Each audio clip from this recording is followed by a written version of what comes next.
Just having some delicious water there.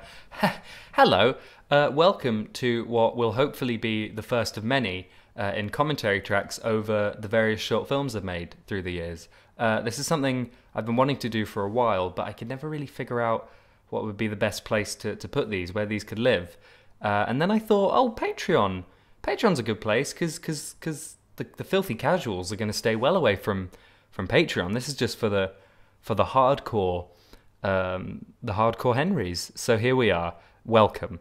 I hope you're having a lovely day. Today we're going to be we're going to be reliving the golden oldie, that is my first short film, Stray Dog, made when I was 16 in the year 2013, the year of our Lord. Stray Dog's an interesting one because usually with my movies, within about 6 months, that's when I'll determine how I truly feel about something, you know? I think when you first upload something, you're just kind of, there's a rush of like, holy shit, we actually finished this, I'm really excited. And then all the comments are flooding in and people are usually very kind, and that's lovely. But then you kind of let it stew for a bit, and like I said, within about 6 months, I'll either still like it, that was the water I was talking about a second ago, I'll either still like it, or I'll really not like it. And here we are, almost 5 years later, and I still really like Stray Dog. I think for what it is, I really like it. I think for a 16-year-old's first short film, I think it really has some nice qualities, and I think its strength really comes in the fact that it was made by someone who was 16 and came from a really kind of honest and pure place. And I think kind of that's the word I'd use to describe the film. I think it's quite pure and it's quite innocent. And you know, when I made this film, I had no preconceptions as to what making a film would be, what it should be. I didn't have this opinion of myself as being a high and mighty filmmaker. You know, I literally just wanted to make a short film. I thought it would be fun, and I didn't really do any research. I didn't read anything about how to write a script or anything like that. I just went for it, and that kind of freestyle approach, I think you can really feel throughout the film, and I think it's one of its real strengths. So yeah, I think it's a sweet little film. I mean, I haven't watched it in a while.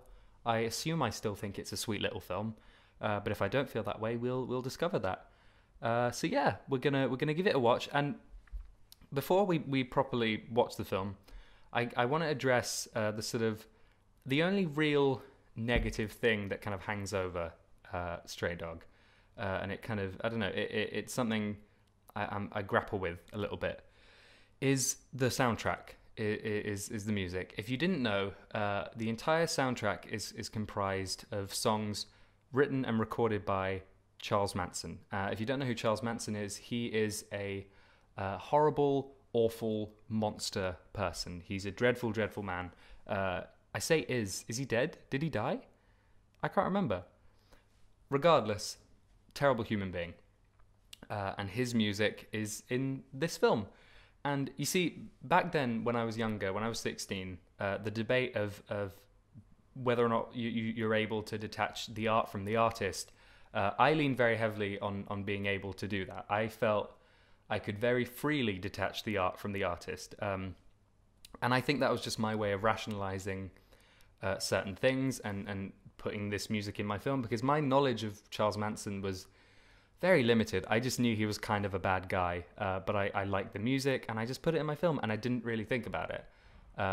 Fast forward to now, I have a very different opinion, and I think when watching something, it should be considered if people involved have done questionable things. And there's stuff that I used to enjoy that I struggle to enjoy now because of, like I said, because of people being involved, having done questionable things. I think it can taint your experience. So I wouldn't put Charles Manson's music in my film now, goes without saying. And I think it's a weird cloud that hangs over this film. But the music works, and it's really fucked up, and that's honestly that's all I really thought about back then. I thought, this music sounds good, it's fine. But now I think it's quite a irrational, unrealistic way of thinking when viewing art, and sort of saying that you can't let the creator affect your judgment, or the things that the creator's done, or let anything from the outside world seep into it and affect your experience, because it just does. It just does in the world we live in. It just does. So I don't know. I just wanted to address that. You know, it's a weird one. It's the weirdest sort of. It's a weird thing in this film. But I'm not going to talk about it again after this. We're just going to watch it. But that's that. Okay. Let's watch the film. Here we go, guys. Oh. There we go. There's a time Who? for living. This font is called Droidger, and it was my main font for a while. I promise the rest of my commentary on this will be much more interesting. Yeah, so, I mean, the Breaking Bad references. Breaking Bad was... I think it had just finished when we made this film. So it was still very much in the zeitgeist, and I was really into it, so I thought I would throw some nice homages there, even down to the shoes. The shoes that I'm wearing when I'm wearing my hazmat suit are Clark Wallabies, or Clark Wallabies, I don't know how you pronounce it, which are the shoes that Walter White wears. So there you go. This is Pleasant Ryan, God rest his soul. I mean, the first thing I noticed about this film, and it's something I really liked when we made it, and I still like, is the colour palette. I think it's got one of the most consistent and sort of cozy and visually appealing colour palettes that we've had in any of these films. And it kind of happened by accident. It just so happened that my house was full of furniture that was kind of yellowy. And I use the word pissy a lot, because I think the colour palette of this is very pissy. I mean, look at this sofa. It's sort of beige and kind of greeny yellow, and then I'm wearing the hazmat suit, and then Ryan's got his brown hair, his brown jumper. I think it all kind of comes together, and it looks like this was all production design. But it wasn't. This was, like I said, this was just my house. I mean, this film was made by just a handful of people doing their best. But something I'm really proud of is the visuals and is just the aesthetic of the whole thing. I think it's nice. I'll pause it here. So this is the shot. I think this is the kind of, I don't know, this is the sort of the poster shot for the film. And I still think it's like a cool image. Again, this room that we're in looks like it could have been a set. It looks like it could have been manufactured to fit this predetermined color palette, but it really wasn't. This is just how my house looked. And it all kind of, I think it all really worked out. And I mean, I remember at the time, because it's a real staple of YouTube videos, or at least it was back then, to do cloning, you know, to do a nice little split screen, and it's you talking to yourself. And I wanted this to be like, and maybe I didn't want it to be like this actually, maybe it just happened, but this feels like this whole film I think feels like a really organic progression from the videos I was making at that time. They were kind of more experimental, artsy vlogs. The handful of vlogs I still kept up on my channel, and it involved a lot of the kind of monotone dialogue, and just tonally really fits in with this film. And I think this film feels like a very logical progression and an extension of that time. And then I think the cloning kind of factors into it. And I remember it just blew my mind at the time that this shot is a split screen shot, but the camera's still moving because you could add an artificial shake. And it just blew my mind. I was like, oh, that's amazing. Everyone's gonna ask me how I did that. How did he do that? There's two of you. It's fucking crazy. But I still like this image. And I think, like I said, aesthetically, tonally, I think this film has a voice, and I think it's the voice of me when I was 16, feeling a bit angsty and feeling a bit sort of heartbroken.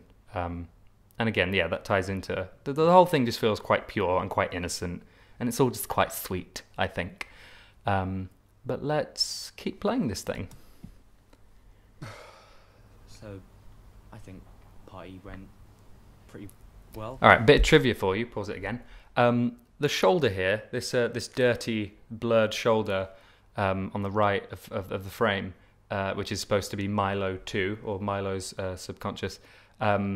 This was how I was so embarrassed to ask friends of mine to help me with this film that we didn't have a spare body to act as my shoulder for these over-the-shoulder shots.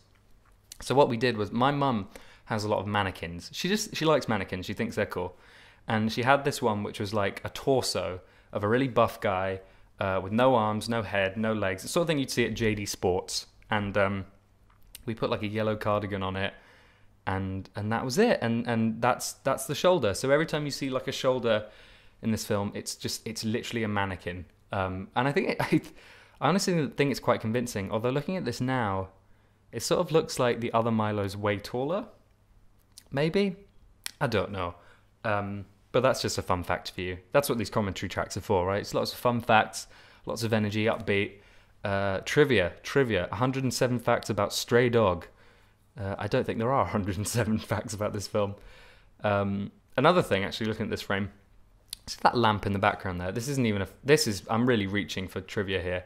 That lamp, before I made this film, I saw Submarine, the Richard Ayoade film, and something I really liked about that film was it had a lot of the light sources were lamps. A lot of it was non-artificial light, and this film has it's got a lot of LEDs and quite a fair bit of lighting, of artificial lighting. But I just thought like lamps was a nice motif. So me and Alex who worked on the film, we went to Selfridges and we bought loads of lamps. So every lamp in this film was bought for the film, and they've all got names, and I've forgotten them. I think one of them was called Carol. So yeah, take a shot every time you see a lamp. And again, the color palette, it's nice. Even like my hair's like the dirty blonde with there's some whites, greens, yellows, but then even the lamp is green. It's pretty good. I miss that house. Anyway, onwards. I mean, besides the various fluids everywhere, pretty big success. I hate. My voice was at a weird point where it was broken, like it was broken, but there's still a sort of there's an underlying. So I don't know. There's an underlying childlike quality to it, which I haven't really got an opinion on. That's just something I've observed. I just fucking hate all of my best friends in the whole world. I will say I don't love my performance in this film. I think it has its moments, but I was, even though I was very excited about making this film and I was very eager, I was sort of nervous. I'd never directed people before, and I'd never had people kind of hanging on my every word and being in charge of something like this. Even though it was just a handful of us, it made me quite nervous, and I think that does come through in my performance sometimes. I think the more dry, comical bits are good, but the emotional sort of outbursts, I think could have been better. I think I just felt a bit embarrassed doing them. What did you just say? So, okay. But that's all right. Look, that's okay. What I'm trying to say is, this little boy. Get over her. You know, I mean, how long were you together? What, a month? Three. Right. So that's a nice little motif. I mean, so I'll pause it there. Like, something I think I like about this film is, and again, it ties into just the whole homemade vibe of this thing and how kind of innocent it was, and it came from a really pure place, like I mentioned, is the story is so basic and it's so simplistic, and it's so there's almost a fairy tale quality to it. You know, you have characters who don't have names. I mean, Ryan's character doesn't have a name. The girl doesn't have a name. You never see her. The party, there's no one there. He finds a time machine in the form of a lighter that says this is a time machine. It's all very sort of manufactured, but purposefully so. And I think it's quite nice. I think it was a wise decision of me for my first film to make something that didn't lean on being naturalistic or lean on feeling like it's supposed to be set in the real world. Because I don't think I would have been capable of that yet, and I don't even think I'm really fully capable of that now. So I think making a film that is wholeheartedly sort of takes place in an artificial kind of sort of toy house exhibit, like you're peering through like some glass at an exhibit or something. There's just a bit of detachment there, which I think is kind of works in its favor, and I think all the kind of dry humor and stuff lends itself to that. So I like the story, and I think I keep saying the word sweet, but I think it is just sweet. It's not anything complicated, but there's a lesson he learns, and it's I don't know. Look, listen, I promise you will be feeling just as good in no time.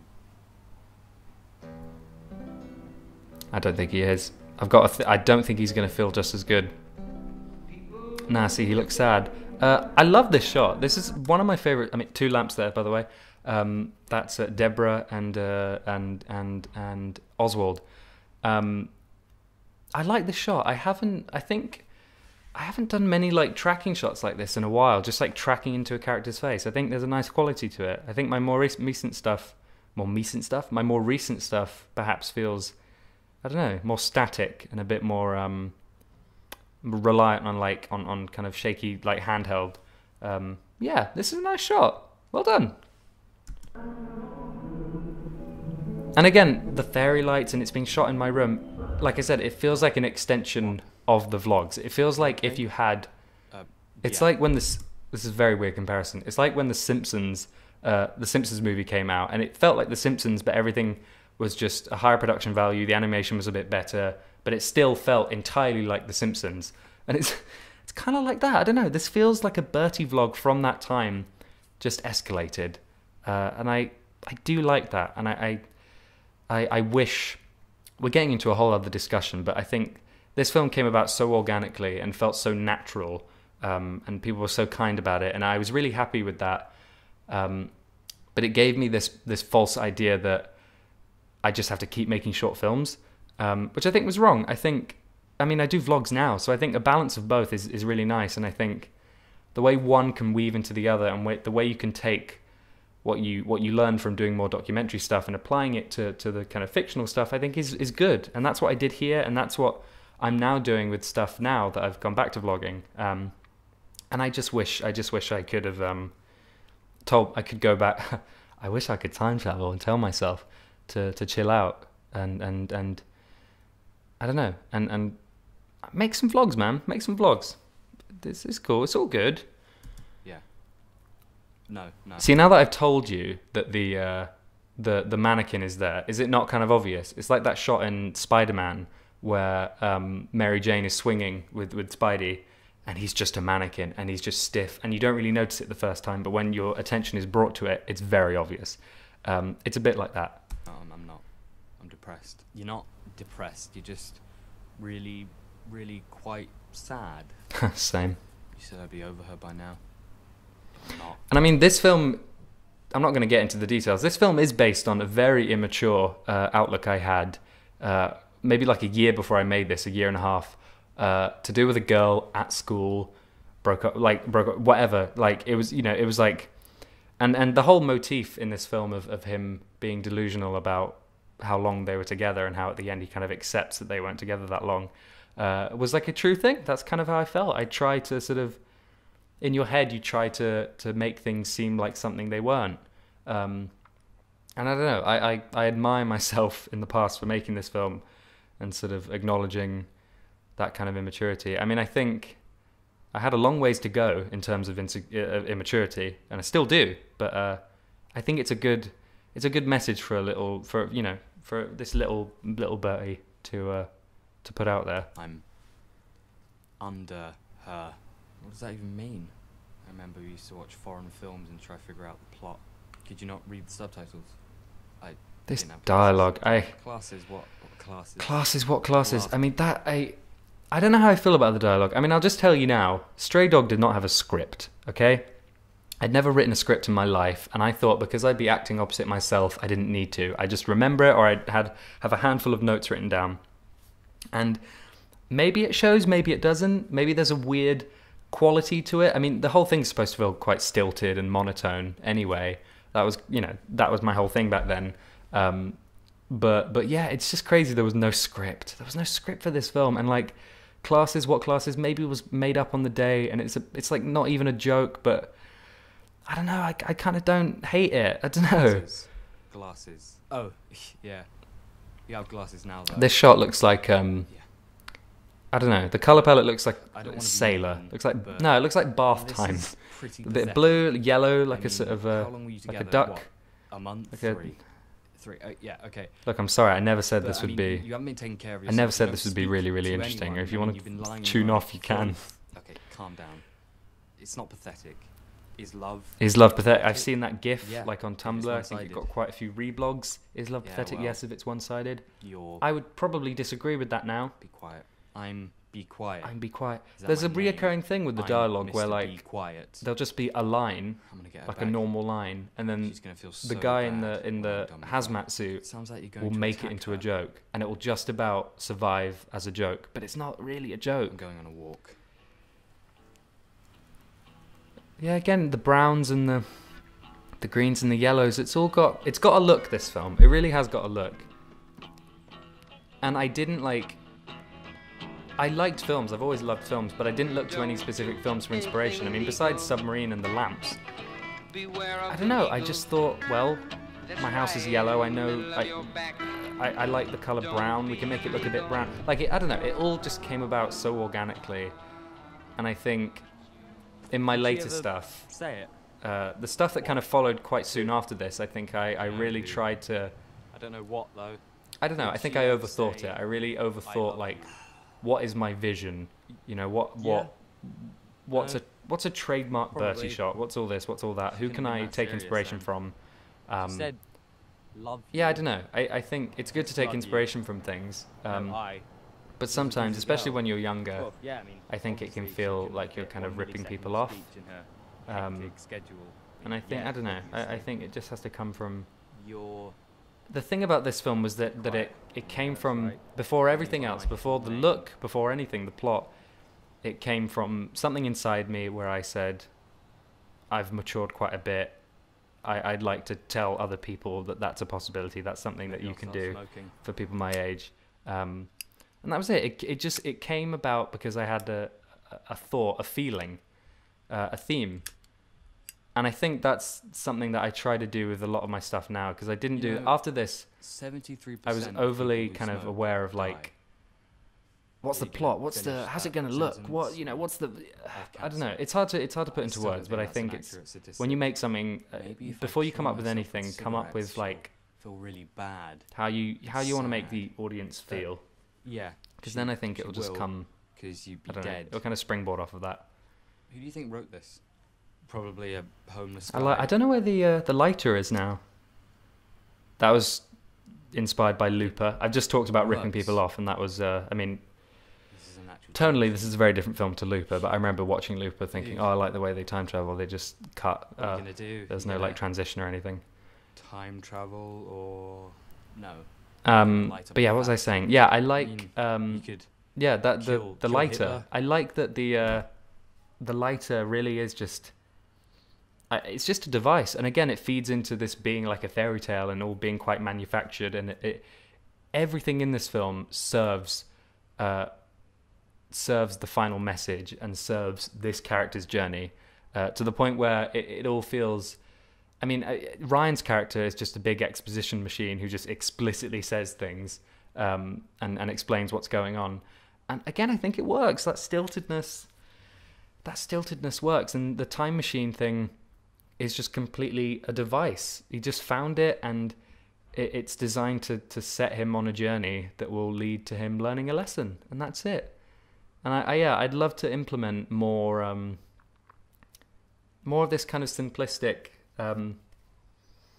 this kind of simplistic storytelling, because I think there's merit in it. But again, it's hard to recapture. Like I said, the thing I like about this film is that it captures a time in my life, and it captures that innocence and that naivety, and I think that's really nice. And it feels really homemade, and it was just a handful of people just trying to make a thing. And I think it's hard to recapture that. I think sometimes I've been able to, sometimes I haven't. So I don't know. I think it's interesting. I don't think this film's lightning in a bottle. I think it's got flaws, definitely. And I don't think, if I made it now, I don't think it would be all that impressive. And I don't think it could do well at a festival or anything. But I don't know. I try, but I can't make myself dislike Stray Dog. I don't know. It's just a sweetie pie film. No, too obvious. It's a cutie. Kill Hitler's mum? I know. No.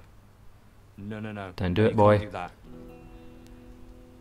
These title cards are so first short film. I love it. They're so like, really? You couldn't like, I don't know, you couldn't weave something into the dialogue to give an idea that time's passed, or you couldn't do that with with visuals, perhaps visual storytelling.